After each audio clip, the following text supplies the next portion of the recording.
बालमपुर गांव में हरी अपनी पत्नी गीता और अपने बड़े बेटे अशोक के साथ रहा करता था। हरी अपनी जमीन पर खेती करके अपना घर खर्च चलाया करता था और अपने छोटे बेटे गोपाल को शहर में पढ़ा रहा था, क्योंकि गोपाल को पढ़ने में शुरू से ही बहुत रुचि थी और वही अशोक को शहर में रहना पसंद नहीं था, इसलिए वो कोई काम नहीं करता था, बस गाँव में अपने दोस्तों के साथ घूमा करता था। क्या हुआ जी, आज आप सेठ शंकरलाल के यहाँ अनाज बेचने के लिए गए थे, आप वापस ऐसे ही लौट आए, क्या हुआ, अनाज क्यों नहीं बेचा? गीता, मैं गया तो अनाज को बेचने ही था, लेकिन सेठ शंकरलाल का तुम्हें तो पता ही है, जब उसकी मर्जी होती है जब भी वो दुकान खोलता है। मेरे साथ गए बाकी किसान को भी अपना अनाज लेकर वापस जाना पड़ा। हाँ, उसके पास वैसे भी पैसों की कमी नहीं है, इसलिए वो अपनी मर्जी से ही दुकान खोलता है और आसपास में कोई और अनाज लेने वाला भी तो नहीं है, इसलिए वो घमंडी बन गया है।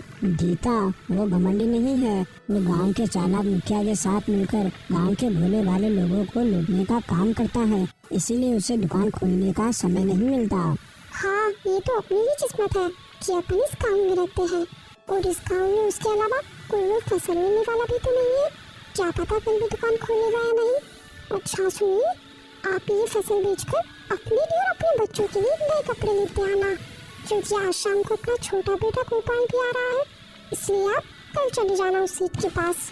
नहीं, कल मैं नहीं जाऊंगा, क्या पता कल भी वो दुकान खोलेगा या नहीं। जब अपने आस पड़ोस के किसान अपनी फसल को बेचेंगे तो मैं उनसे पता करके फिर मैं भी चला जाऊंगा। गोपाल काफी दिनों के बाद अपने गाँव आकर बहुत खुश होता है। और रामू काका, क्या हाल है, आपकी तबीयत कैसी है? बेटा, मेरी तबीयत तो ठीक है, तू बता, तू शहर से कब आया? काका, मैं शहर से ही आ रहा हूँ। ये तो अच्छी बात है बेटा, जाओ तुम अपने घर जाओ, तुम्हारी माँ और तुम्हारे पिताजी तुम्हारा इंतजार कर रहे होंगे। फिर गोपाल वहाँ से अपने घर चला जाता है। माँ, पिताजी, मैं आ गया। आओ बेटा आओ, और बताओ कैसे हो तुम? मैं तो अच्छा हूँ माँ, पिताजी, आप दोनों बताइए, आप कैसे हैं? और भैया कहीं नजर नहीं आ रहे, वो कहाँ हैं? बेटा, हम दोनों भी बहुत अच्छे हैं, तुम्हारे भैया यहीं गांव में घूम रहे होंगे अपने दोस्तों के साथ। पिताजी, मैं इतने सालों बाद गांव आया, लेकिन अपने गांव में तो कुछ भी नहीं बदला, अपना गांव तो वैसा का वैसा ही है, अपने गांव का विकास क्यों नहीं हुआ? बेटा, इसमें अपन क्या ही कर सकते हैं, क्योंकि अपने गांव का मुखिया अपनी चालाकी से सेठ शंकरलाल के साथ मिलकर गांव के भोले भाले किसानों को पागल बनाकर उनको लूट लेते हैं।